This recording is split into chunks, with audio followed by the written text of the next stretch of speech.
Reverse tendering అన్నారు. వచ్చిన వెంటనే అదే రోజు సేమ్ డే ఏజెన్సీని మార్చేస్తామని చెప్పి స్టేట్మెంట్ ఇచ్చారు.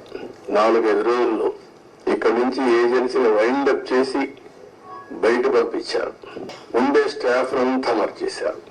ఆ ప్రిన్సిపల్ సెక్రటరీ, ఇంజనీరింగ్ చీఫ్ అందరిని మార్చేశారు.